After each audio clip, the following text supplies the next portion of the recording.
أنت تطلع بيننا في الكواكب كالبدور، بل وأشرف منه يا سيدي خير النبي. أنت أم أم أب ما رأينا فيهما، بل وأشرف منه يا سيدي خير النبي. الشفاعة هب لنا في القيامة مشفقا، وأهلنا إن ضاع يا سيدي خير النبي. الصلاة على النبي كل وقت دائما، وأهلنا إن ضاع يا سيدي خير النبي.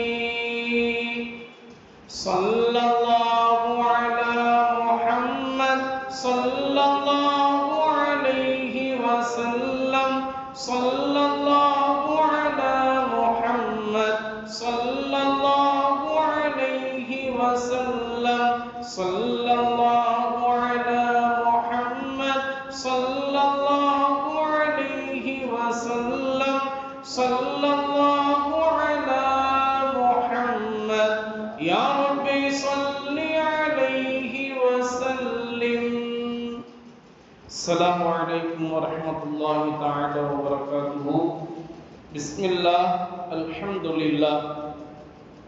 கண்ணியத்திற்கும் பெருமதிப்பிற்கும் உரிய அல்லாஹ்வின் நல்லடியார்களே, கண்ணியத்திற்குரிய சலாமத் மஸ்ஜித் பள்ளி நிர்வாக பெருமக்களே, அன்பிற்குரிய பெற்றோர்களே, பாசத்திற்குரிய மாணவ கண்மணிகளே, அல்லாஹ்வினுடைய மாபெரும் கிருபையினால் பேரண்ட்ஸ் மீட்டிங் சலாமத் மஸ்ஜித் மக்தப் மதரசாவினுடைய இரண்டாவதாக நடைபெறக்கூடிய பெற்றோர் நிகழ்ச்சி தற்போது ஆரம்பமாகி இருக்கிறது. அதிலும் நம்முடைய இறுதி தூதரான முஹம்மது ஸல்லல்லாஹு அலைஹி வஸல்லம் அவர்கள் மீது பரக்கத் பொருந்திய ஸலவாத்து நம்முடைய நாவினால் ஓதப்பட்டு பரக்கத்தான முறையில் தற்போது ஆரம்பமாகி இருக்கிறது. பெற்றோர்களே, பிள்ளை செல்வங்கள் எல்லாம் மிகவும் மகிழ்ச்சியாக சந்தோஷமாக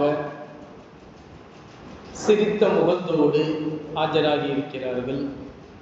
பெற்றோர்களும் அதே போல சிரித்த முகத்தோடு ஆஜராகி இருக்கிறீர்கள். ஆனால் என்ன ஒரு விஷயம் என்று சொன்னால், நம்ம சலாமத் மஸ்ஜித் மக்தப் மதரசால 30 பிள்ளைகள் படிக்கிறார்கள். 30 பிள்ளைகளுக்கு பெற்றோர் என்று கணக்கிட்டால், பிள்ளைகளுடைய தாய் தந்தை என்று கணக்கிடும் போது 60 பேர் வந்துடுறாங்க இல்லையா? இப்போ 60 பேர் பெற்றோர்கள் இருக்கணும். இப்போ தாய்மார்கள் எத்தனை இருக்கீங்கன்னு நீங்களே எண்ணி பார்த்துக்கோங்க, தந்தைமார்கள் எத்தனை பேர் இருக்கீங்கன்னு நீங்களே எண்ணி பார்த்துக்கோங்க. இப்போ நமக்கே தெரியும் பேரண்ட்ஸ் மீட்டிங் எப்படி நம்ம அதை கண்ணியப்படுத்துகிறோம், எதை நம்ம எப்படி நம்ம அதை முக்கியத்துவமாக நினைக்கிறோம் அப்படிங்கிறத நீங்கள் பார்க்கணும். இதுவே ஸ்கூலு காலேஜு இது மாதிரி இருந்தால் ஏதாவது ஒரு நிகழ்ச்சி நமக்கு முன்கூட்டியே சொல்லப்பட்டிருந்தா என்ன செய்வோம்? அதற்காக வேண்டி நம்முடைய வேலைகளை எல்லாம் ஒதுக்கி வச்சுட்டு ஸ்கூல் காலேஜினுடைய அந்த மீட்டிங்கில் நம்ம கலந்து கொள்றதுக்கு முயற்சி பண்ணுவோம். அல்லது ஏதாவது ஒரு வகையில் வந்துட்டாவது போயிடுவோம், அல்லது கடைசி அந்த தொடங்கும் போதாவது வந்துடுவோம். இதுதான் நம்முடைய நிலைமை. இதுவெல்லாம் நம்ம என்ன செய்கிறோம் அப்படின்னா, உலக கல்விக்கு நம்ம ரொம்ப முக்கியத்துவம் கொடுத்து அதுக்கு நம்ம கொடுக்கக்கூடிய கவனம். அதுவே மதரசாவினுடைய மீட்டிங் அப்படின்னு சொல்லிட்டா அதே மாதிரி கவனம் கொடுத்து வரீங்களா அப்படின்னு பார்த்தா அதில் ரொம்ப நம்ம பின்னடைவுல தான் இருக்கிறோங்கிறத நீங்கள் தான் புரிஞ்சுக்கணும். நம்ம இது ஒரு குறையாக சொல்லலை, இதுதான் நம்முடைய நிலைமை. மார்க்க கல்விக்கு நம்ம கொடுக்குற அந்த கவனம் வந்து இன்னைக்கு இல்லாமலேயே போச்சு. மார்க்க கல்வி அப்படிங்கிறது நம்ம வந்து எதுக்காக வேண்டி படிக்கிறோம் அப்படின்னு சொன்னா, என் பிள்ளை குரான் ஓத தெரியல, என் பிள்ளைக்கு மார்க்க படிப்பு தெரியணும், அதுக்கு ஓரளவுக்கு தெரிஞ்சுக்கிட்டா போதும் அப்படின்னு மட்டும் நம்ம நினைக்கிறதுனால தான் நம்ம அதை சரியான முறையில் கவனம் கொடுக்கறது இல்லை. இன்னைக்கு தாய்மார்களும் சரி, தந்தைமார்களும் சரி, நீங்கள் கவனிக்க வேண்டிய ஒரு விஷயம், நமக்கு இந்த உலகத்திலேயும் நாளை மறுமையிலேயும் எது அதிகமாக பயன் கொடுக்கும்? உலக கல்வியா, மார்க்க கல்வியா? நீங்க கொஞ்சம் யோசிச்சு பாருங்க. நீங்களே யோசிச்சு பாருங்க, நான் சொல்ல வேண்டிய அவசியம் இல்லை, நீங்க யோசிச்சு பாருங்க. உலக கல்வியா, மார்க்க கல்வியா அப்படின்னு பார்த்தா, உலக கல்வியை விட மார்க்க கல்வி தான் நமக்கு, பெற்றோர்களாகிய நமக்கு அதிகம் பயன் தரக்கூடியது. ஏன் தெரியுமா? இப்போ என் பிள்ளை அல்லாஹ்ட்ட கிப்லாவை முன்னோக்கி 2 கைகள் ஏந்தி, ரப்பனா ரப்பி இரஹம்ஹுமா கமா ரப்பயானி ஸகீரா, யா அல்லாஹ், என்ன எப்படி என்னுடைய தாய் தந்தையர் வளர்த்தார்களோ சிறுபிராயத்துல, அது மாதிரி என்னுடைய தாய் தந்தையருக்கு நீ அருள் புரிவாயாக அப்படின்னு நம்ம பிள்ளைங்க நமக்கு துவா செஞ்சாங்கன்னா, இந்த உலகத்திலையும் சரி, நாளை மறுமையிலையும் சரி, நம்ம தான் சூப்பர் பெற்றோர் இல்லையா? இந்த துவா செய்யக்கூடிய பக்குவத்தை எந்த கல்வி கொடுக்கும்? நீங்க யோசிச்சு பாருங்க.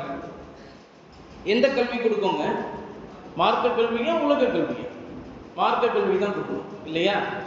இது ஒண்ணு. இன்னொன்று, அடுத்த விஷயம், நம்முடைய பிள்ளைங்க நமக்கு அதிகமான முறையில் கண்ணியம் செலுத்தணும், மரியாதை கொடுக்கணும் அப்படின்னா எந்த கல்வி அதிகம் மரியாதையும் அதிகம் கண்ணியத்தையும் கொடுக்க வைக்கும் அப்படின்னு நம்ம யோசிச்சு பார்த்தா, உலக கல்வியா, மார்க்க கல்வியா? உலக கல்வியும் மரியாதை கொடுக்க வைக்குது, கண்ணியம் கொடுக்க வைக்குது. மார்க்க கல்வியும் மரியாதை கொடுக்க வைக்குது, கண்ணியம் கொடுக்க வைக்குது. ஆனா ரெண்டுக்கு என்ன வித்தியாசம் தெரியுமா? ஒழுக்கத்தோடு சேர்ந்த மரியாதை, ஒழுக்கத்தோடு சேர்ந்த கண்ணியம் எது கொடுக்குதுன்னா மார்க்க கல்வி மட்டும்தான், உலக கல்வி அல்ல. அதனால நம்ம பிள்ளைங்கெல்லாம் பாருங்க, நம்மெல்லாம் நம்முடைய வாப்பா நம்ம வீட்டுக்குள்ள நுழையும் போது என்ன செய்வோங்க? நம்மலாம் எழுந்திருச்சு நிற்போம். வாப்பா அங்க வராங்கன்னு அம்மா சொல்லிட்டாலே, வாப்பா வராங்கடா அப்படின்ட்டாலே உடனே எழுந்திரிச்சு நிற்போம். இதுதான் நம்ம கொடுக்குற கண்ணியம். இது மாதிரி நம்ம பிள்ளைங்க இன்னைக்கு இருக்குதுங்களா? இன்னைக்கு இருக்கிறாங்களா நம்ம பிள்ளைங்க? நம்மளும் வீட்டுக்கு வரும், நம்ம பிள்ளைங்க என்ன செய்யறாங்க? செல்போனை பார்த்து நோண்டிக்கிட்டு, பாப்பா வராங்களா இல்லையான்றது கூட தெரியாம, வாப்பாவே டே என்னடா பண்ற அப்படின்னு அவர் எழுப்பி விட்டாதான், அப்படியாப்பா வந்துட்டீங்களா, எப்போ வந்தீங்க அப்படின்னு நம்மளே பார்த்து கேட்டா நமக்கு என்ன எப்படி இருக்கும்? இதுதான் இந்த காலத்து பிள்ளைங்க உலக கல்வியினால் பெறக்கூடிய ஒரு ஒழுக்கம். ஆனா நம்ம மார்க்க கல்வி கொடுக்குறோம் இல்லையா, ஆசிரியர், உஸ்தாது, ஹசரத்து சொல்லி கொடுப்பாரு, இப்பா அம்மா வாப்பாவை நீ பெரிய அளவுல கவனிக்கணும், வாப்பாவுடைய திருப்தியை நீ பெற்றாதான், வாப்பாவுடைய திருப்தியை நீ பெற்றாதான் அல்லாஹ்வுடைய திருப்தியை பெற முடியும் அப்படின்னு சொல்லி கொடுப்போம். அம்மாவுடைய காலடியில தான் சொர்க்கம் இருக்குப்பா, அம்மாவை மதிச்சு நடப்பா அப்படின்னு நம்ம சொல்லி கொடுப்போம். இதுவெல்லாம் வந்து அந்த பிள்ளைங்க படிக்கக்கூடிய ரௌதாத்துல் ஜன்னாத் அப்படின்ற பழவேற்காடு ஜமாத்துல் உலமா சபை மூலமாக வெளியிடப்பட்டு, மாநில ஜமாத்துல் உலமா மூலமாக அது அங்கீகரிக்கப்பட்டு, தமிழ்நாடு லெவல்ல இன்னைக்கு வரைக்கும் 3000 மதரசாக்களுக்கு அந்த பாடத்திட்டத்தின்படி பயிற்சி கொடுக்கப்படுகிறது. அந்த அடிப்படையில் நம்ம பிள்ளைங்களுக்கு ரௌதாத்துல் ஜன்னாத்தில் 1ஆம் வகுப்பு, 2ஆம் வகுப்பு, 3ஆம் வகுப்பு வரைக்கும் இப்போ நம்ம பிள்ளைங்க வந்திருக்கிறாங்க. அந்த பிள்ளைங்களுடைய ரௌதாத்துல் ஜன்னாத்தில் நீங்கள் வாங்கி பாருங்க, அதில் இருக்கும் ரிலல் ரப்பி ரிலல் வாலிதி, அல்லாஹ்வினுடைய பொருத்தம் தந்தையினுடைய பொருத்தத்தில் இருக்கிறது. அல் ஜன்னத்து தஹ்த அக்தாமில் உம்மஹாத், சொர்க்கம் தாயினுடைய காலடியின் கீழ் இருக்கிறது. இப்படி சொன்னோன்னா நமக்குள்ள ஒருத்தன் கேட்டான், என்னன்னா தாயினுடைய காலடியில் இருக்குன்றீங்க, எங்கள் அம்மா கீழே, எங்கள் அம்மா வீட்டில் நான் போய் காலை தூக்கி பார்த்தா எங்கள் அம்மாவுக்கு தூசி தட்டுற மாதிரி தான் இருக்குது, சொர்க்கமே இல்லையே அப்படின்னு ஒரு பையன் கேட்டான் விளையாட்டுத்தனமா. அப்போ நம்ம சொன்னோம், அப்படி இல்லைப்பா, அம்மாவுடைய எல்லா பணிவிடையும் நீ செய்தால், அம்மாவுக்கு எல்லா விதமான பணிவிடையும் செய்தால் உனக்கு சொர்க்கம் நீ எங்கேயும் போய் தேடவில்லை, உங்க அம்மாவுடைய காலடியில தான் இருக்குதுப்பா. நீ உங்க அம்மாவுக்கு அடிபணிந்து நடக்கிறதுல தான் நீ சொர்க்கவாதியா நரகவாதியா என்று முடிவு செய்ய போறோம் அப்படின்னு நம்ம சொல்லி கொடுப்போம். இப்ப பாருங்க, இந்த மார்க்க கல்வி என்ன கொடுக்குது? ஒழுக்கத்தோடு சேர்ந்த மரியாதை கொடுக்குது, கத்து தருது. ஒழுக்கத்தோடு சேர்ந்த கண்ணியத்தை கற்றுத்தருது இல்லையா? அது நீங்க மதரசாவுக்கு அனுப்புனாதான், மதரசாவினுடைய விஷயத்துல நீங்க கவனம் எடுத்துக்கிட்டா தான் அந்த ஒழுக்கம் கிடைக்கும், இல்லைன்னா ஒழுக்கம் கிடைக்காது. இன்னைக்கு உள்ள ரிசர்ச் பண்ண ஒரு விஷயத்தை நான் சொல்றேன், உங்க தாய் தந்தையர்களான உங்களுக்கும் பிள்ளைகளான இவங்களுக்கும், அதில் நல்ல புரியக்கூடிய பசங்களுக்கும் அது புரிஞ்சிடும். இன்னைக்கு ரிசர்ச்சில் மாணவர்கள் எப்படிப்பட்ட ஒரு கண்ணோட்டத்தில் இருக்கிறார்கள், ஆசிரியர்கள் எப்படிப்பட்ட ஒரு கண்ணோட்டத்தில் இருக்கிறார்கள். இப்போ உள்ள காலகட்டத்தில், நம்முடைய காலகட்டம் வேற. நம்ம காலத்தில் உஸ்தாதை ரொம்ப பெரிய அளவில் மதித்தோம். அவங்க அங்கே வந்தானாலே நம்ம எந்திரிச்சுட்டு அஸ்ஸலாமு அலைக்கும் உஸ்தாத் அப்படின்னு நம்ம சொல்லுவோம். அதெல்லாம் நம்முடைய காலம். இப்போ உள்ள காலகட்டத்தில் மாணவர்கள் ஆசிரியர்கள் எப்படி இருக்கிறாங்க அப்படின்னு ஒரு ரிசர்ச் செய்யப்பட்டுச்சு. எங்கே செய்யப்பட்டுச்சு? இங்கிலாண்டில். அப்போ அந்த ரிசர்ச்சினுடைய முடிவாக சொல்லப்பட்டது, இன்றைக்குரிய மாணவர்கள் அவங்க எந்த ஒரு சிரமத்தையும் எடுக்காம லேசான முறையில் கல்வி கிடைச்சா அதை நம்ம எடுத்துக்கலாம். லேசான முறையில் கல்வி கிடைச்சா அதை நம்ம எடுத்துக்கலாம். கஷ்டப்பட்டு கிடைக்கக்கூடிய கல்வியை நம்ம எடுக்கக்கூடாது அப்படிங்கிற முடிவில் பிள்ளைங்க ஆயிட்டாங்க. ஆசிரியர்கள் எப்படி ஆயிட்டாங்க அப்படின்னா, படித்து கொடுத்தா சம்பளம், படித்து கொடுக்கலன்னா சம்பளம் இல்லை. இவன் படித்தா என்ன படிக்காட்டி என்ன, நமக்கு என்ன வந்தது அப்படிங்கிற நிலைமைக்கு ஆசிரியர்கள் வந்துட்டாங்க. அதனால் இன்னைக்கு உள்ள காலேஜ்லேயும் சரி ஸ்கூல்லையும் சரி படிக்கக்கூடிய மாணவர்கள் ஸ்கூல்லையே தங்களுக்குள்ளேயே அடித்து கொலை செய்யக்கூடிய அளவுக்கு வந்து விட்டார்கள். நம்ம பேப்பரில் பார்க்குறோமா இல்லையா? இன்னைக்கு நிதர்சனமாக நடக்குது. அதே மாதிரி பெற்றோர்கள் அவங்களுடைய தலைக்கு மேலே பாறாங்கல்ல தூக்கி போட்டு புள்ள தந்தையை கொள்றான், புள்ள தாயை கொள்றான், கழுத்தை அறுத்து கொள்றான் புள்ள. இதுவெல்லாம் இன்னைக்கு நடக்குது. அதையெல்லாம் அந்த ஆசிரியர் சொல்றார். இதுவெல்லாம் நம்ம வச்சு பார்க்கும்போது நமக்கு தெளிவாக விளங்குகிறது, பிள்ளைங்களுடைய மனப்பக்குவமும் ஆசிரியர்களுடைய மனப்பக்குவமும் மாறி போய்விட்டது.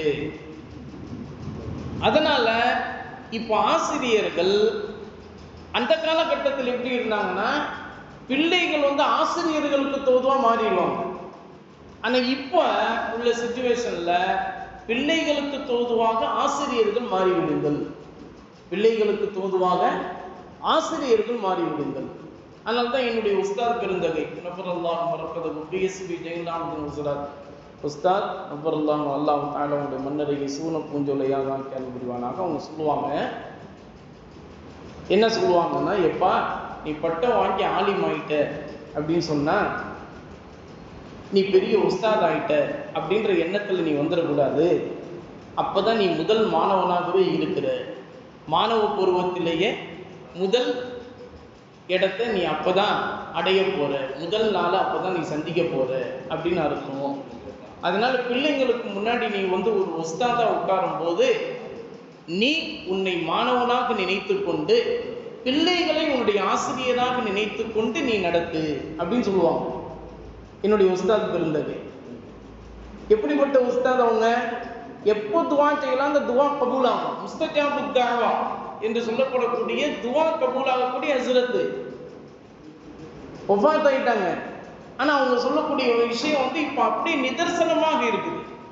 இங்கிலாந்துல உள்ள அந்த ஆசிரியர் ரிசர்ச் செஞ்சு இப்போ சொல்ற அந்த விஷயத்த நம்ம உஸ்தாது 20-30 ஆண்டுகளுக்கு முன்னாடியே நமக்கு சொல்லி கொடுத்துட்டாங்க. இன்னைக்கு அதை கண்டுபிடிக்கப்படுது. பிள்ளைங்களுடைய பக்குவத்தையும் பெற்றோர்களுடைய பக்குவத்தையும் வச்சு. அப்ப அதனால பெற்றோர்களாகிய தாங்களும் உஸ்தாத்மார்களுக்கு ஒத்துழைப்பு கொடுக்கக்கூடிய அளவுக்கு நீங்களும் வந்துடணும். இன்ஷா அல்லாஹ் வந்துடலாமா? என்ன ஒத்துழைப்பு கொடுக்கணும்? முக்கியமா இப்ப நம்ம மதரசால பார்த்தீங்கன்னா காலை மதரசா 6 மணியிலிருந்து 7 மணிக்கு, மாலை மதரசா அசருக்கு பிறகு 4:45 6 மணி வரைக்கும். நல்லா கவனிக்கணும். இப்போ இதில் பிள்ளைங்க 6 மணிக்கு மதரசா தொடங்குது இல்லையா? பிள்ளைங்க எப்போ வராங்க அப்படின்னு பார்த்தா 6:15 தான் வராங்க பிள்ளைங்க. 30 பிள்ளைங்கள்ல காலையில் வர பிள்ளைங்க 16 பேர், மாலையில் வர பிள்ளைங்க 14 பேர், மொத்தம் 30. இப்போ இதில் காலையில் வர பிள்ளைங்க இருக்காங்க பாருங்க, நல்லா கவனிக்கணும். காலையில் வர பிள்ளைங்கள்ல ஒரே ஒரு பையன் மட்டும்தான். அவன் பேரே நான் சொல்லிடுறேன். ஏன்னா அவன் வந்ததிலிருந்தே மதரசா தொடங்குறதுக்கு 10 நிமிடத்துக்கு முன்னாடியே வந்துடுவான். இது வரைக்கும் அவனுடைய அட்டண்டன்ஸ்ல ஒரு நாள் கூட லீவ் கிடையாது. சமீர் மாலிக் அவன் பேர், சமீர் மாலிக். அவங்க வாப்பாவும் வேலை பார்க்குறாரு, அவங்க அம்மாவும் ஸ்கூலில் வேலை பார்க்குறாங்க. அவனும் வந்து ஸ்கூலுக்கு இன்னைக்கு எக்ஸாமுன்றனால அந்த பையன் எங்கள் வாப்பானாலையும் வர முடியாது சுரத், எங்கள் அம்மானாலையும் வர முடியாது, நானும் வர முடியாது, ரொம்ப வருத்தமாக இருக்குது அப்படின்னு சொல்லி காலையில் ரொம்ப அழுதுகிட்டே போனான். சரிடா விடு, நான் சொல்லிடுறேன் பார்க்கலாம். ஆனால் மதரசால அட்டண்டன்ஸ், அவனுடைய அட்டண்டன்ஸ் இங்கே தான் இருக்குது, நீங்கள் வேணாலும் எடுத்து பார்த்துக்கலாம். தமிழில் தான் அவங்க பேர்லாம் எழுதியிருக்கேன், சமீர் மாலிக். அந்த பேருக்கு நேராக பாருங்கள், ரெட் மார்க்கே வந்திருக்காது. ரெட் மார்க் என்னன்னா வராத பிள்ளைங்களுக்கு நம்ம ரெட் மார்க்கில் போடுவோம் அவங்க வரல அப்படின்றது. இப்போ ஸ்கூல்லலாம் பார்த்தீங்கன்னா ஆப்சென்ட்டு ஏ மட்டும் போடுவாங்க. நம்ம வந்து அரபி பாடம் படித்து கொடுக்கறதுனால வராத பிள்ளைங்களுக்கு கைர் ஹாலிர்னா ஆப்சென்ட்னு அர்த்தம். கைன் போட்டிருப்போம். கைன் போட்டால் ரெட் மார்க்கில் போடுவோம். ஹா அப்படின்னு நம்ம போடுவோம். அது என்னன்னா வந்திருக்கிறான்றதுக்கு, வந்திருக்கிறேன் சார் உள்ளேயும் ஐயா அப்படின்னு சொல்லுவோம்ல, அது மாதிரி ஹாலிர் அப்படின்றத சுருக்கி ஹா அப்படி போடுவோம். அது வந்து ப்ளூ மார்க்கில் போடுவோம். இப்போ அதில் பார்த்தீங்கன்னா ஒரு நாள் கூட லேட்டாக ஆகாமல் சீக்கிரமாகவே வந்து மதரசாவில் இருக்கிறது ஒரே ஒரு பையன்தான், சமீர் மாலிக். அந்த பையனை தவிர மற்ற 29 பிள்ளைங்களும் லேட்டாக தான் வராங்க. ஒரு விஷயம் மச்சான், இது காலையில் வர பிள்ளைங்க. மாலையில் வர பிள்ளைங்க, மாலையில் வர பிள்ளைகளில் 14 பேர். அந்த 14 பேரில் ஒரே ஒரு பையன் மட்டும்தான் சீக்கிரமாக வந்துடும். அவன் பேர் முகமது அரஃபாத். இன்னைக்கு அவன் வரல, அவனுக்கு ஸ்கூல் எக்ஸாம்னு சொல்லிட்டு அவங்க அம்மா மட்டும் வந்திருக்காங்க. அவனை தவிர மற்ற எல்லாருமே லேட்டாக தான் வருவான் பிள்ளைங்கள்ல. அதே மாதிரி பாருங்க, அதிகமாக லீவ் எடுக்கிற பிள்ளைங்க. நான் சொல்லிடுறேன், ஏன்னா இது வரைக்கும் நான் சொல்றதுக்கு தயங்கினேன், சொல்லவும் கூடாது, அது எதுக்கு சொல்லணும் அப்படின்னு. ஆனால் இப்போ நான் சொல்லக்கூடிய நிலைமைக்கு பெற்றோர்களாகிய தாங்க தான் என்னை கொண்டு வந்துட்டீங்க. ஏன்னா அந்த பிள்ளைங்கள பாருங்க, ரொம்ப அதிகமாக லீவ் போடுறது முகமது ரய்யான். அதே மாதிரி ரொம்ப அதிகமாக லீவ் போடுறது முகமது ஆதில். முகமது ரய்யான், முகமது ஆதில் அதிகமாக லீவ் போடுவாங்க. மூணாவது அப்துல் ரஹீம், ஏஆர் அப்துல் ரஹீம் மூணாவது. அதிகமாக லீவ் போடுற பிள்ளைங்கள நான் சொல்கிறேன். மற்றவங்களாம் வந்து அப்பப்போ லீவ் போட்டுக்குவாங்க. இது ஒன்றாச்சா, இது லீவ் போடுற பிள்ளைங்க, இதெல்லாம் கண்டிப்பாக கவனிக்கணும், பெற்றோர்கள்லாம் கண்டிப்பாக கவனிக்கணும். இதில் வந்து நடுத்தரமாக லீவ் போடுற ஆள், நடுத்தரமாக இப்போ வந்து ஒரு மாதத்துக்கு 30 நாள் அப்படின்னா, இப்போ அதில் வந்து 14 நாள் 12 நாள் லீவ் போடுறவர் அப்படின்னு பார்த்தீங்கன்னா, அட்டண்டன்ஸ் இங்கே தான் இருக்குது. நீங்கள் கூட நான் உங்கள்கிட்ட கொடுத்து தான் பார்த்துக்கணும். அதில் வந்து லீடிங்கில் நிற்கிறது சையீது முபாரக், சையீது முகமது அலி, அஃப்ராஸ், இதெல்லாம் லீடிங்கில் நடுத்தரமான லீவ் எடுக்கிறவங்க.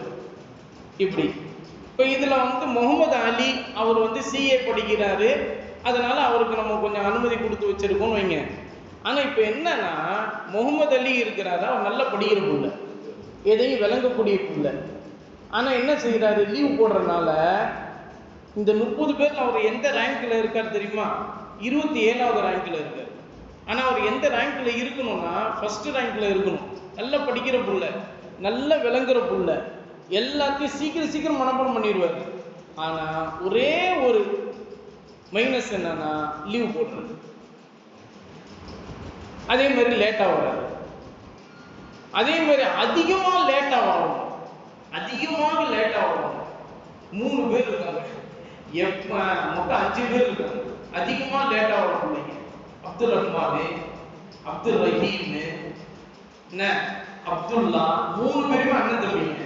3 பேர் ஆச்சா. முகமது ஃபர்ஹான், முகமது ஃபத்தா, 5 பேர்.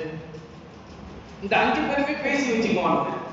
இன்னைக்கு நான் லேட்டா போனா நீ நாளைக்கு லேட்டா வா, நாளைக்கு நான் லேட்டா வந்தேன்னா நீ முன்னாடியே வந்து பேசி வச்சுக்குவாங்க. பேசி வச்சுக்கிட்டு கரெக்டா அந்த 6 நாளுக்கு தான் வந்து நிற்பாங்க. இப்போ மதரசா தொடங்குற நேரம் காலை 6 மணி. இவங்க வரதே வந்து 6:15க்கு தான் வருவாங்க. 3/4 மணி நேரம் தான் எனக்கு இருக்குது. 7 மணிக்கு நான் விட்டுருந்தோம் இல்லையா? இந்த 3/4 மணி நேரத்துல நான் என்னென்னலாம் செய்யணும் தெரியுமா? குர்ஆன் பாடம் கேட்கணும். அதே மாதிரி ரௌதாத்துல் ஜன்னத் அந்த பாடத்திட்டத்தை நான் கேட்கணும். சூரா மனனம் நான் கேட்கணும். அதே மாதிரி தொழுகைக்குரிய நடைமுறையை சொல்லிக் கொடுக்கணும், வாங்கக்கூடிய நடைமுறையை சொல்லிக் கொடுக்கணும், ஒழுக்கங்களை சொல்லிக் கொடுக்கணும். இது அல்லாம அந்த பிள்ளைங்களுக்கு ஹேண்ட் ரைட்டிங் எழுத வைக்கணும். இந்த 7 விஷயத்தையும் நான் செய்யணும். எத்தனை மணி நேரத்துக்குள்ளங்க? 3/4 மணி நேரத்துக்குள்ள. 3/4 மணி நேரத்துக்குள்ள 7 விஷயங்களையும் நான் செய்யணும். என்னால அதை ஒரு பையன்ட்டு அந்த 7 விஷயத்தை நான் செஞ்சு வாங்க முடியுமா? யோசிச்சு பார்க்கணும். பெற்றோர்களாகிய தாங்கள் இதை நீங்க யோசிச்சு பார்க்கணும். இந்த 7 விஷயத்தை 3/4 மணி நேரத்துல நான் செய்யணுமா அப்படின்றத யோசிங்க. ஒண்ணு. இன்னொன்னு நான் சொல்றேன். இன்னொரு பையன் இருக்கான், ஏஆர் அப்துல் ரஹீம்னு. அவன் வரதே வந்து 5:30க்கு தான் வருவான். சாயங்காலம் காலையில பார்த்தீங்கன்னா 6:20க்கு வருவான். சில நேரங்களில் 6:25க்கு வருவான். காலையில் வர்றது நம்ம லேட் ஆகுதுன்னு சொல்லிட்டு சாயங்காலம்னு மாற்றணும். சாயங்காலம் வரதே 5:30க்கு தான் வருவான். நான் எத்தனை மணிக்கு விடுவேன்? 6 மணிக்கு விட்டுருவேன். வந்த அரை மணி நேரத்தில் அவனுக்கு நான் என்ன சொல்லி தர முடியும்? இதுவெல்லாம் வந்து ஸ்கூலு லேட்டாக விட்றாங்க, அதனால என் பிள்ளை லேட்டாக வரான் அப்படின்னு நீங்கள் ஈஸியாக சொல்லிடலாம். அதை ஒரு ரீசனாகவே நம்ம ஏற்றுக்கலாம். இப்போ நிர்வாக பெருமக்கள்லாம் இருக்கிறாங்க, ஈஸியாக நீங்கள் சொல்லிடுவீங்க, நம்மளும் அதை ஏற்றுக்கலாம். சரி விடுங்க. லீவில், ஸ்கூல் லீவில் அதே டைமுக்கு தான் வரும். இப்போ சொல்லுங்க, ஸ்கூல் இருக்கு, ஸ்கூலில் லேட்டாக விட்றாங்க, அதனால நான் லேட்டாக வரேன் அப்படின்னா ஒரு ரீசன், அதை ஏற்றுக்கொள்ளும்படியான ரீசன். ஸ்கூலே லீவு, அன்னைக்கும் அதே 5:30க்கு தான் வரானா, ஏற்றுக்க முடியுமா சொல்லுங்க?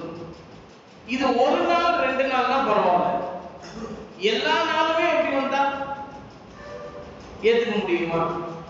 எந்த காரணத்தையாவது ஏற்றுக்க முடியுமா? இது அப்துல் ரஹீமுக்கு அடுத்த லீடிங்ல, யார் தெரிவிக்கிறார்? முகமது ஆதில் என்ன பண்ணா, அவன் நல்ல படிக்கிற பையன் தான். ஆனா என்ன ஆயிடுச்சு, இப்போ ஸ்கூல்ல காலையில அவங்க அம்மா சொல்றாங்க, நான் 7 மணிக்கெல்லாம் போய் விட்டுருவேன் என் பிள்ளைய. ஸ்கூல்ல காலையில 7 மணிக்கெல்லாம் என் பிள்ளைய போய் விட்டுருவேன். வாரத்துல 3 நாள் என் பிள்ளைக்கு கோச்சிங் கிளாஸ் வைக்கிறதுனால, இந்த வேலம்மாள் ஸ்கூல்ல தான் என் பிள்ளைக்கு கோச்சிங் கிளாஸ் வைக்கிறதுனால நான் 5:15 தான் கூட்டிகிட்டே போறேன். 5:15 கூட்டிட்டு வந்து அவனுக்கு ஸ்நாக்ஸ் கொடுத்து, அவனை பால் கொடுத்து, அவனுக்கு எல்லாத்தையும் கொடுத்துட்டு நான் மாசா கொண்டு விடுறதுக்கு 5:30 ஆயிடும். 5:30 மணிக்கு வந்துகிட்டே இருந்தான். நான் சொன்னேன், 3 நாள் தான் உங்களுக்கு கோச்சிங் கிளாஸ்ன்றீங்க, அப்ப நீங்க என்ன செய்ய, மதரசாக்கு 4 நாள் மட்டும் அனுப்புங்க. 3 நாள் நான் லீவே விட்டுருவேன். 4 நாள் கோச்சிங் கிளாஸ் இல்லைல்ல, சீக்கிரமா விட்டுருவாங்கல்ல, வந்துட்டோம். நீங்க அதை ஒரு லெட்டராவே எழுதி கொடுத்துருங்க. நிர்வாக பெருமக்கள் கேட்கும் போது நான் உங்கள்கிட்ட காட்டிடுறேன் அப்படின்னு ஒரு லெட்டர் கேட்டு வாங்கினா, அதுல அவங்க அம்மாவுக்கே தெரியாம அந்த பையன் என்ன பண்ணான்னா, நான் ஒரு வாரத்துல 2 நாள் வரமாட்டேன், 4 நாள் வருவேன் அப்படின்னு எழுதி கொடுத்துட்டு அவனுடைய அட்டெண்டன்ஸ் இங்கே தான் இருக்குது. வாரத்துக்கு 4 நாள் லீவ் போடுறான், 2 நாள் தான் வரும். இது அவங்க அம்மாவுக்கும் தெரியாது. 2 மாசம் கழிச்சு நான் திருப்பி ஃபோன் பண்றேன், உங்க உள்ள குர்ஆன் ஓதுறதுலயும் பின்னடைவு இருக்கிறான், இந்த சூரா மனப்பாடம் பண்றதுலயும் பின்னடைவு இருக்கிறான், ரௌதாத்துல் ஜன்னத் மனப்பாடம் பண்றதுலயும் பின்னடைவு இருக்கிறான், என்ன செய்யலாம்? ஏற்கனவே அவங்க அண்ணன் இதே மாதிரி இருந்ததுனால அவங்க அண்ணனை நிப்பாட்டிட்டோம். ஏன்னா அவங்க அண்ணன் +1 +2 போயிட்டதுனால அவனுக்கே ரொம்ப சிரமமா இருக்கும். சரி, அவனை போட்டு நம்ம இருக்கக்கூடாதுன்னு சொல்லிட்டு அவனை விட்டுட்டோம். அவன் பெரிய பையனா ஆயிட்டானன்றதுனால அவனை விட்டுட்டோம். தம்பிய ஒழுங்கா நம்ம சொன்னோம், நீங்க அதுலயும் 2 நாள் தான் அனுப்புறீங்க, 4 நாள் அவன் வரது இல்லையே அப்படின்னு சொல்லிட்டு சொன்னா, அவங்க அம்மா சொன்னாங்க, ஹஸ்ரத் 4 நாள் தான் வரானா, 4 நாள் லீவ் போட்டானா, 2 நாள் தான் வரானா? இல்ல ஹஸ்ரத், நான் அனுப்புறேன் ஹஸ்ரத், அவனை வாரத்துக்கு 4 நாள் நான் அனுப்புறேன், 2 நாள் வரல. என்னம்மா சொல்றீங்க? இங்க அட்டெண்டன்ஸை பாருங்கம்மா, அவங்க கிட்ட கேளுங்கம்மா அப்படின்டா. அதுக்கப்புறம் தான் அவங்க அம்மா அவன்கிட்ட கேட்குறாங்க, ஹஸ்ரத் ஸ்கூலுக்குலாம் போயிட்டு ரொம்ப டயர்டாக ஆயிடுது சார். எங்க வீட்டில் நாங்கள் வர சமயத்தில் ICF காலனி கிட்ட ஒருத்தர் சுண்டல் போடுவார். அந்த சுண்டலை சாப்பிட்டா அவ்வளோ இன்பமா இருக்கும் சார். அப்படியே சாப்பிட்டு முடிப்போம், 6 மணி ஆகும். அச்சத்து விடுற நேரம் ஆச்சுன்னு சொல்லிட்டு நான் வீட்டுக்கு போயிருக்கேன். சரி, அவன் சொல்றானே இந்த சுண்டலை சாப்பிட்டா சொர்க்கத்திலே இருக்கிற மாதிரின்றானே, சரி நம்மளும் போய் சாப்பிட்டு பார்ப்போமேன்னு ஒரு தடவை மகரிப்பெல்லாம் முடிச்சுட்டு நம்ம போய் சாப்பிட்டு பார்க்கணும். உண்மையிலே டேஸ்டா தான் இருந்துச்சு. அதுக்கப்புறம் அவன்கிட்ட கூப்பிட்டு, என்னப்பா அம்மாட்டையும் சொல்ல வேண்டியதுதானே இந்த விஷயத்த, ஏன் சொல்லலை? இல்லை, அம்மா சொன்னா காசு கொடுக்க மாட்டாங்க, அதனால நான் அம்மாட்ட சொல்லலை அப்படின்னு அவன் சொல்றான். அதுக்கப்புறம் அவங்க அம்மாவை கூப்பிட்டு, இது பாருங்கம்மா, இந்த லெட்டரில் நீங்களே எழுதி கொடுத்துருங்க, 4 நாள் வரமாட்டான், 2 நாள் தான் வருவான் அப்படின்றத நீங்களே எழுதி கொடுத்துருங்க அப்படின்னு சொல்லி அதுக்கப்புறம் அவங்கள்ட்ட எழுதி வாங்கி, இப்போ 2 நாள் தான் வரான், 4 நாள் லீவ் போட்டுருவான். அந்த 2 நாள் வரான, இது எதுக்கு முக்கியமா சொல்றாங்க, அந்த 2 நாள் வரான அதையாவது ஒழுங்கா வருவாங்கன்னு பார்த்தா கரெக்டா 5:20 தான் வரும்.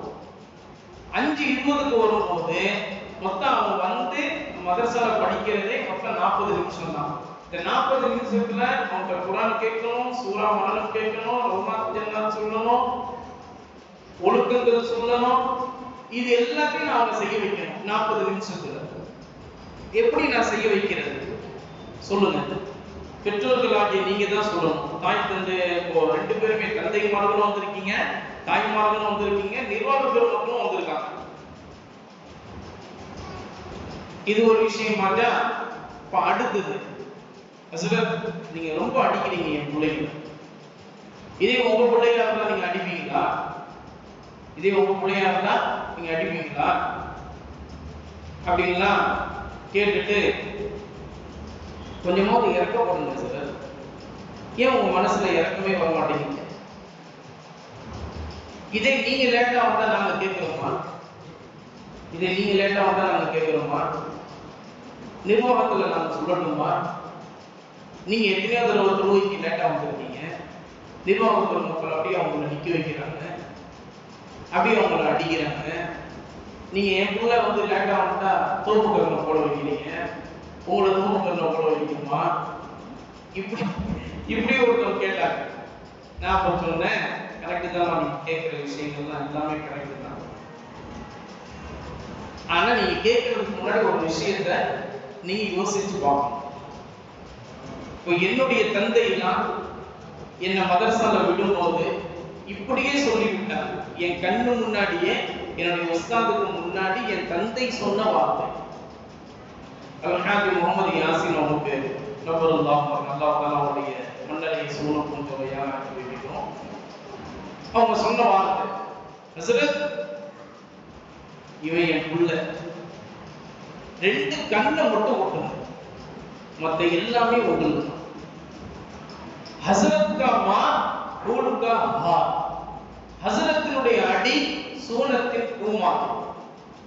எந்த இடத்துல அடிபடுதோ அந்த இடத்துல நரகம் தீண்டாது. அதனால என் புள்ள 2 கண்ணை மட்டும் விட்டுருங்க, மத்த எல்லாமே உங்களுக்கு தான் அப்படின்னு சொல்லும்போது, அப்ப என்னுடைய உஸ்தாது நகைச்சுவை கேட்டாங்க, 2 கண்ணை மட்டும் இங்க விட்டுருங்கன்றீங்க அப்படின்னு.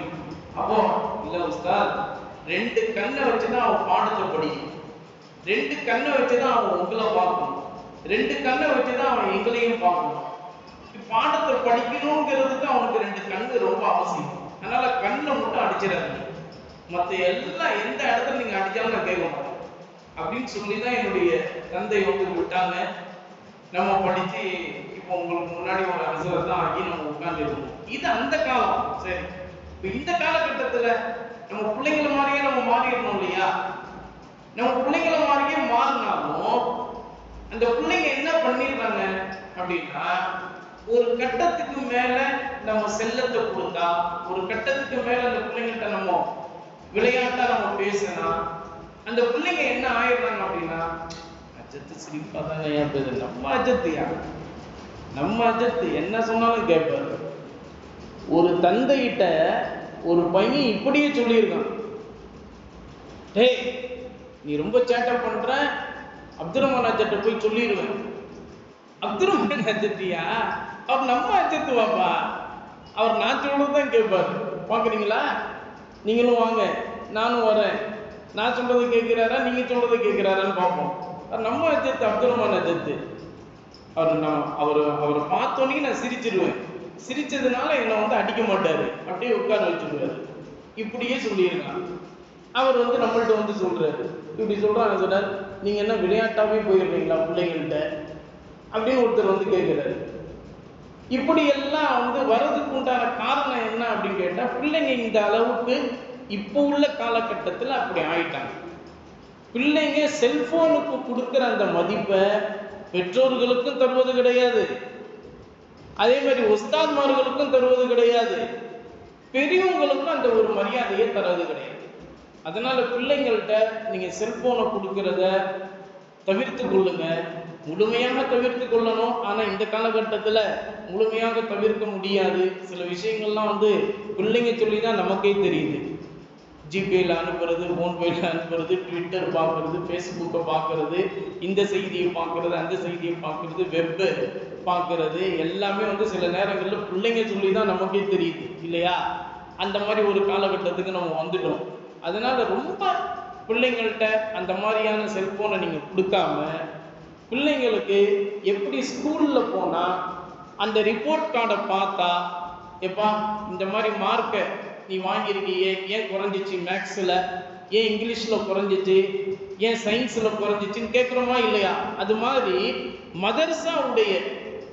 மதர்சாவுடைய பாடங்களில் என்ன பாடம் படித்த, ஏன் மார்க்கு குறைஞ்சிச்சு, ஏன் உனக்கு ஃபர்ஸ்ட் ரேங்க் தரலை, ஏன் செகண்ட் ரேங்க் உனக்கு தந்திருக்காங்க, ஏன் உனக்கு வந்து 10th ரேங்க் உனக்கு கொடுத்துருக்குறாங்க, ஏன் வந்து உனக்கு பரிசு கொடுக்கல, ஏன் வந்து உன்னை மதிக்கலை, இதெல்லாம் வந்து அந்த பிள்ளைங்கள்ட்ட நீங்க கேட்கணும். அதே மாதிரி ஹஸ்ரத்தை அடிச்சாங்கன்னு பிள்ளைங்க வந்து சொன்னாங்கன்னா, தாராளமாக ஹஸ்ரத்மார்கள்ட்டையும் பள்ளி நிர்வாக பெருமக்கள்கிட்ட நீங்க வந்து கேட்கலாம். அதுல எந்த ஒரு விஷயம் தயக்கமும் உங்களுக்கு தேவையில்லை. ஆனால் கேட்கறதுக்கு முன்னாடி அந்த பிள்ளைங்கள்ட்ட அசத்து ஏன் ஒன்ன அடிச்ச, நீ என்ன செஞ்ச அப்படிங்கிறத கேளு அந்த பிள்ளைங்கள்ட்ட. நீ என்னப்பா செஞ்ச அப்படின்னு நீங்க கேட்டீங்கன்னா தான் அந்த பிள்ளைங்களுக்கு ஆஹா நம்ம உமா அப்பா நம்ம என்ன செஞ்சோன்றதையும் கேட்குறாங்க அப்படிங்கிறது அந்த விஷயம் தெரியும். இல்லாம அந்த விஷயம் அந்த பிள்ளைங்களுக்கு அது தெரியவே தெரியாது. பெற்றோர்களாகிய தந்தைமார்கள், தாய்மார்கள், பாசத்திற்குரிய தந்தைமார்கள், பாசத்திற்குரிய தாய்மார்கள் எல்லாருமே இதை கவனிச்சு நீங்க நடக்கணும். அதே மாதிரி நம்ம மதரசாவுடைய டைம் அதை நீங்க கண்டிப்பா அதுல கவனம் செலுத்துங்க. இப்போ நமக்கு பக்கத்து மஹல்லா, உங்களுக்கு ஒரு உதாரணமா ஒரு 2 நிமிஷத்துல சொல்லி முடிச்சிடுறேன். ஒரு உதாரணமா பக்கத்தில் உள்ள மஹல்லா, அதாவது பட்டூர்ல போரூர்ல மாங்காடு உள்ள போகணும். பட்டூர் ஃபுல்லா முஸ்லிம்கள் ஏரியா தான், இந்துக்களே அங்க அவ்வளவா கிடையாது. ஃபுல்லா முஸ்லிம்கள் ஏரியா தான். அங்க எந்த ஒரு விஷயமா இருந்தாலும் பஞ்சாயத்து, முஸ்லிம் பஞ்சாயத்து என்ன முடிவு செய்யுதோ அதுதான் முஸ்லிம் பஞ்சாயத்துன்னு சொன்னா. பள்ளிவாசலுடைய தலைவர், பள்ளிவாசலுடைய செக்ரட்டரி, பள்ளிவாசலுடைய கேஷியர், பொருளாளர், அதே மாதிரி அவங்களுடைய துணையாக இருக்கக்கூடியவங்க, இந்த பெருமக்கள் என்ன முடிவு பண்றாங்களோ அதான் ஊர் மக்கள் கேட்பாங்க. அதான் கடை வீதிகள் உள்ள கடை வியாபாரிகளும் கேட்பாங்க. ஸ்கூல்ல காலேஜில் உள்ள எல்லாருமே அதான் கேட்பாங்க. இன்னைக்கு அந்த மாதிரியான ஒரு இதுல அவங்க போய்கிட்டு இருக்காங்க. அதனால மதரசால எந்த ஒரு நிகழ்ச்சி வச்சாலும் உடனே அதை ஒரு வாரத்துக்கு முன்னாடியே ஸ்கூல்லையும் காலேஜ்லையும் அறிவிப்பு கொடுத்துருவாங்க. இந்த நாள்ல இந்த டைம்ல மதரசால இந்த நிகழ்ச்சி அப்படின்னா எல்லா நிர்வாக பெருமக்களும் வந்துருவாங்க.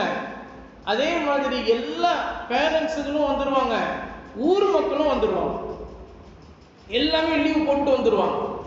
ஏன் அப்படின்னா இந்த நடைமுறை எப்பத்திலிருந்து அங்க வந்துச்சு அப்படின்னு சொன்னா 1970 இருந்து அவங்க எழுதி வச்சிருக்காங்க அந்த ரெக்கார்டு. 1970 இருந்து இதை பள்ளிவாசலுடைய நிர்வாக பெருமக்களே அதை எழுதி கொடுத்துருக்குறாங்க.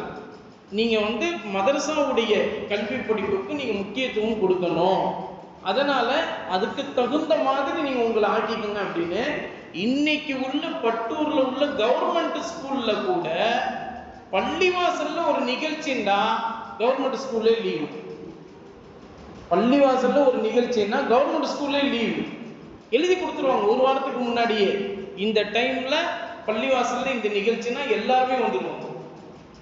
அப்படிதான் இன்னைக்கு வரைக்கும் நடக்குது.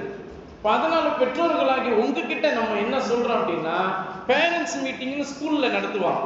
கண்டிப்பா எல்லா ஸ்கூல்லையும் அது இருக்குது, பேரண்ட்ஸ் மீட்டிங். நானும் என் பிள்ளைக்கு ஸ்கூல்ல போய்கிட்டு தான் வந்துட்டு தான் இருக்கேன். அப்படி பேரண்ட்ஸ் மீட்டிங்ல நடக்கும்போது அவங்க சொல்லக்கூடிய விஷயங்களை நீங்க கேட்டுக்கிட்டு உங்ககிட்ட உள்ள கருத்துக்களை கேட்பாங்க. நீங்க என்ன சொல்றீங்க, உங்க பிள்ளை எப்படி படிக்கிறான், இங்க எப்படி படிச்சு கொடுக்குறாங்க, உங்க பிள்ளை என்ன சொல்றான், இதெல்லாம் கேட்பாங்கல்ல. அப்படி கேட்கும்போது நீங்க எழுதி கொடுத்துருங்க, இந்த மாதிரி எங்களுடைய மதம் சார்ந்த எங்களுடைய மார்க்கம் சார்ந்த விஷயங்களுக்கு நேரம் கொடுப்பது போல உங்களுடைய ஸ்கூல் டைம் நீங்க ஆக்கிக்கோங்க. அது மாதிரி பெற்றோர்கள் ஒருத்தர் இல்லாம ஒரு 100 பேர், ஒரு 200 பேர் அப்படி சொன்னீங்கன்னா ஒரு மீட்டிங்ல உடனே நடக்காது. ஒரு 2-3 மீட்டிங்ல சொல்லும் போது இது தொடர்ச்சியா இந்த மாதிரியே வருத, எல்லா பெற்றோர்கள்ட்டையும் இந்த மாதிரியே சொல்றாங்கல்ல, என்ன செய்யலாம் அப்படின்னு அங்க உள்ள பிரின்சிபால், ஆசிரியர்கள் எல்லாரும் சேர்ந்து கலந்து ஆலோசித்து இதை முடிவே பண்ணிடுவோம். இன்னைக்கு உள்ள Mangadu school, the national ID international school மாங்காடுல இருக்கு. அந்த இதுல ஜும்மா தொழுகைக்கு பிள்ளைங்களை ஏன் அனுப்ப மாட்டீங்க, 10th +2 வரைக்கும் உள்ள ஆம்பளை பிள்ளைங்களை நீங்க அனுப்ப வேண்டியதுதானே அப்படின்னு பஞ்சாயத்துல ஒரு லெட்டர் போனோன்னு இன்னைக்கு ஜும்மாவுடைய தொழுகைக்கு அனுப்பிச்சு விட்டுறாங்க 10th +2 வரைக்கும் உள்ள பிள்ளைங்களை. இப்ப இது எதுக்காக சொல்றோம்னா, நம்ம எல்லாருமே சேர்ந்து சொன்னோம்னா ஒரு மீட்டிங் இல்லாம 2-3 மீட்டிங்களையாவது கண்டிப்பா அதை முடிவெடுத்து மாற்றம் ஒரு கிடைக்கும். அது பெற்றோர்களாகி நீங்க தான் அதை செய்யணும்.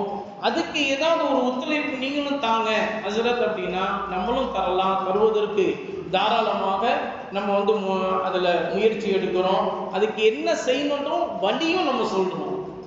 ஏன்னா ஏற்கனவே அது 2-3 ஸ்கூல்ல நம்ம அதை செஞ்சதுனால இன்னைக்கு நடைமுறையில அது கொண்டு வந்ததுனால நம்ம வந்து அதை எப்படி செய்யணும் அப்படிங்கிற அந்த நடைமுறையும் நமக்கு தெரியுன்றனால உங்களுக்கு நம்ம சொல்றோம். அதனால பெற்றோர்களாகி நீங்க தான் இதுல கவனம் கொடுத்து மார்க்க கல்விக்கு கவனம் எடுத்துக்கொள்ளுங்க.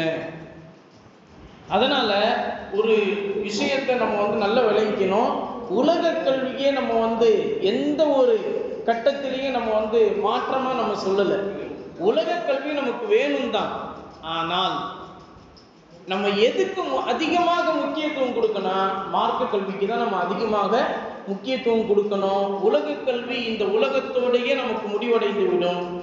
மறுமை கல்வி தான் இந்த உலகத்திலும் சரி நாளை மறுமையிலும் சரி ஈருலகிலும் நமக்கு பயன் கொடுக்கும் அப்படிங்கிறத இந்த நல்ல நேரத்தில் நீங்கள் மனசில் பதிய வச்சுக்கோங்க. பெற்றோர்கள் பிள்ளைகள் எல்லாம் ரொம்ப நேரமாக நம்முடைய பேச்சை கேட்டு ரொம்ப களைப்பாயிருப்பீங்க. இப்போ நம்ம பிள்ளைங்களை கூப்பிட்டு அல்லாஹ்வுடைய கிருபையினால கண்ணியத்திற்குரிய பள்ளி நிர்வாக பெருமக்களுடைய முபாரக்கான கருத்தில் அவங்களுக்கு யூனிஃபார்ம் வழங்கப்படும். யூனிஃபார்ம் வழங்கப்படும் போது அந்தந்த பிள்ளைங்களுடைய பேரை நம்ம வாசிக்கும் போது அந்த பிள்ளைங்களை வந்து அந்த யூனிஃபார்மை நீங்கள் வாங்கிக்கோங்க இன்ஷா அல்லாஹ். அதே மாதிரி இப்போ நம்ம பிள்ளைங்களில் யார் வந்து ரொம்ப லீவ் போடுறாங்களோ அவங்களுக்கு யூனிஃபார்ம் இப்போ தரலை. யார் வந்து கரெக்டாக வராங்களோ அவங்களுக்கு மட்டும்தான் இப்போ யூனிஃபார்மு தரோம். அதனால் அந்த பிள்ளைங்களுடைய பேரை மட்டும் நம்ம வாசிப்போம். அதனால் அந்த பிள்ளைங்களோட அந்த பெற்றோர்களும் வந்து அந்த யூனிஃபார்மை பரபத்தாக வாங்கிக்கோங்க. இந்த யூனிஃபார்ம் தரக்கூடிய இந்த விஷயம் இருக்குத, இது வந்து ரொம்ப பெரிய விஷயம். அதை நீங்கள் எல்லாருமே கவனமாக கவனிக்கணும். ஒரு யூனிஃபார்முக்கு நம்ம செலவிடப்படக்கூடிய அந்த செலவுன்னு பார்த்தீங்கன்னா 2000 ரூபா நம்ம செலவு பண்ணணும். 2000 மதிப்புள்ள யூனிஃபார்ம் தான் ஒரு பிள்ளைக்கு நம்ம தரோம். துணியும் சரி, அந்த பிள்ளைங்களுக்கு தையக்கூலியும் சரி, அதுக்கப்புறம் அந்த பிள்ளைங்களுக்கு உண்டான அந்த இது எல்லாமே சேர்ந்து தான் நம்ம அந்த யூனிஃபார்மை தரோம் அந்த பிள்ளைங்களுக்கு. அதே மாதிரி இந்த பள்ளி நிர்வாக பெருமக்கள் ரொம்ப ஈஸியாக கொடுத்துட்டாங்க அப்படின்னு நீங்கள் நினைக்கக்கூடாது. அல்லாஹ் அவங்களுக்கு தந்த மனமுவந்த அந்த ஒரு விஷயத்தினால தான் அவங்க இதை செஞ்சுருக்காங்க. உங்க எல்லாத்துக்கும் தெரியும், பொருளாதார நெருக்கடி எல்லாத்துக்குமே இருக்குது. பொருளாதார நெருக்கடி எல்லாத்துக்குமே இருக்கு. 100 ரூபா சம்பாதிக்கிறவங்களுக்கும் இருக்குது, கோடி ரூபாய் சம்பாதிக்கிறவங்களுக்கும் இருக்குது இல்லையா? அந்த பொருளாதார நெருக்கடியிலையும் நம்ம மதரசா பிள்ளைங்களுக்கு நம்ம கொடுக்காம வேற யார் கொடுக்க போறா அப்படின்ட்டு பள்ளி நிர்வாக பெருமக்கள், அதே மாதிரி மதரசா பிள்ளைங்களுக்குன்னு ஆர்வத்தோடு செய்யக்கூடிய நன்மக்கள், மேன்மைக்குரிய மக்கள், அவங்க எல்லாம் உதவி செய்ததினுடைய அடிப்படையில் இப்போ யூனிஃபார்மாக ஆகி உங்களுக்கு முன்னாடி நம்ம வந்து இப்போ கொடுக்க போகிறோம். அதனால் பெற்றோர்கள், ஜமாத்தார்கள் எல்லாமே அந்த யூனிஃபார்முக்காண்டி யார் யாரெல்லாம் உதவி செய்தார்களோ அந்த உதவியின் நல்லுள்ளங்களுக்கு நீங்கள் தாராளமாக எப்போதுமே உங்களுடைய துஆவுல அவங்கள நீங்கள் சேர்த்துக்கங்க. அல்லாஹ் அவங்களுக்கு ஈருலக நல்வாக்கியத்தை நிறைவாக நிரப்பமாக தந்தல் புரிவானாக. அதிலேயும் பெற்றோர்களாகிய உங்களுக்கு நம்ம சொல்லிக்கிறோம் என்னன்னா, இன்னும் நம்ம பிள்ளைங்களுக்கு நல்ல ஒரு முன்னேற்றத்தை படுத்தி நல்ல ஒரு உற்சாகத்தோடு அவங்கள வந்து முன்னேற்றப்படுத்தி கொண்டு வருவதற்கு எல்லா முயற்சியும் செய்வதற்கு நாங்கள் தயாராக இருக்கிறோம். நீங்க ஒரு ஒத்துழைப்பு கொடுத்துட்டீங்கன்னா நம்ம அதை செஞ்சிடலாம். இப்போ அதுல முக்கியமா நான் உங்களுக்கு சொல்றேன், ஏற்கனவே நம்ம பிள்ளைங்க பெரிய பிள்ளைங்கள்ட்ட எல்லாத்தையுமே அந்த கிதாப் இருக்கும், அறிவு துளிகள் 1000, அறிவு துளிகள் 1000 அப்படின்னு 1000 கேள்விகளுக்கு பதில் கொடுத்த மாதிரி ஒரு புக்கை நம்ம அவங்களுக்கு கொடுத்துருக்கோம். அதில் வந்து நம்ம என்ன சொல்லியிருக்கோம் அப்படின்னா, ஃபர்ஸ்ட் மீட்டிங்லேயே இந்த புத்தகத்திலிருந்து 100 கேள்விகள் கேட்கப்படும். இந்த 100 கேள்விகளுக்கு எந்த ஒரு பிள்ளை சரியான ஒரு பதிலை எழுதுகிறாரோ அவருக்கு சிறந்த ஒரு பரிசும் உண்டு. எல்லோருக்கும் முன்னிலையில் அவரை கூப்பிட்டு கௌரவிப்பும் அவருக்கு உண்டு அப்படின்னு நம்ம சொல்லியிருக்கோம். அந்த பிள்ளைங்கள்ட்ட அந்த புக்கும் இருக்குது. இதுவரைக்குமே அந்த கேள்வி பதில் 2 பேர் மட்டும்தான் 20 கேள்விகளுக்கு பதில் சொல்லியிருக்காங்க. மற்ற 28 பேர்ல ரொம்ப சின்ன பிள்ளைங்களை விட்டுருங்க. 28 பேர்ல ரொம்ப சின்ன பிள்ளைங்கன்னு நீங்க கழிச்சு பார்த்தீங்கன்னா ஒரு 11 பிள்ளைங்க சின்ன பிள்ளைங்க, அவங்கள விட்டுருங்க. 11, 2, 13, 30ல் 13 போயிடுச்சுன்னா மிச்சம் 17 பிள்ளைங்கள்ல யாருமே இன்னும் அதை சொல்லலை. ஆனால் இப்போ பாருங்க, மதரசாவுடைய காலகட்டங்களில் 6 மாதம் முடிஞ்சு போச்சு. ரபியுல் அவல் வந்துருச்சுல்ல, ரபியுல் அவல் வந்துட்டாலே 6 மாதம் முடிஞ்சு போச்சுன்னு அர்த்தம். இன்னும் 6 மாதம் தான் நமக்கு இருக்கு. அதுக்கப்புறம் ஆண்டு விழா, அந்த ஆண்டு விழாவில் பரிசு கொடுக்கணும். அதே மாதிரி இந்த பரிசு நம்ம கொடுக்குறோமே, இதை வந்து நம்மளே கேள்வி கேட்டு நம்மளே அந்த பிள்ளைங்களை பரீட்சை கேட்குறோம் அப்படின்னு நீங்கள் நினைக்காதீங்க. இதற்கென்று பழவேற்காடு ஜமாத்துல் உலமாலேருந்து 2 உஸ்தாத் பெருமக்கள் இங்கே வரவழைக்கப்படுறாங்க. அவங்க வந்து 3 மணி நேரம் இங்கே இருந்து எல்லா பிள்ளைங்களுக்கும் பரீட்சை கேட்பாங்க. சென்ற வருடம் கூட நடந்துச்சு, பிள்ளைங்க எல்லாத்துக்குமே அது தெரியும். இப்போ அது மாதிரியான பரீட்சை நம்ம மதரசால நடத்த போகிறோம். அதனால நாங்கள் எல்லாருமே இந்த விஷயத்தில் கவனம் கொண்டு பிள்ளைங்கள்ட்ட அதை கேளுங்க. அதே மாதிரி லீவ் விடாமல் அந்த பிள்ளைங்களை வந்து கரெக்டாக அந்த பிள்ளைங்களை மதரசாக்கு நீங்கள் அனுப்புறதுக்கு முயற்சி பண்ணுங்க. அதுபோல் இந்த பிள்ளைங்களுக்கு இப்போ நம்ம வந்து பேர் கூப்பிட்டு இப்போ யூனிஃபார்ம் கொடுக்க போகிறோம். அதில் வந்து நம்ம யார் பேர் சொல்கிறோமோ அந்த பிள்ளைங்க வந்து யூனிஃபார்ம் வாங்கிக்கோங்க.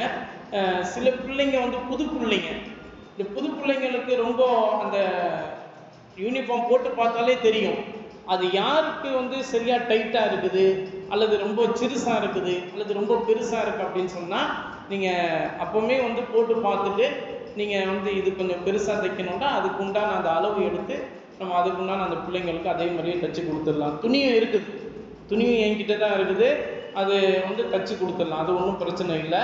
அதனால் மேலே தான் வச்சு சரிங்களா. தைக்கிற டெய்லர் வந்து என்னுடைய மச்சான் தான், அதனால் வந்து ஈஸியான முறையில் தைச்சிடலாம். சரிங்களா. அதனால் அந்த ஒரு விஷயத்தை நீங்கள் கவனம் கொள்ளுங்கள். இப்போ நம்ம பேர் கூப்பிடுவோம், அந்த பிள்ளைங்க வந்து பெற்றோர்களோடு வந்து வாங்கிக்கணும்.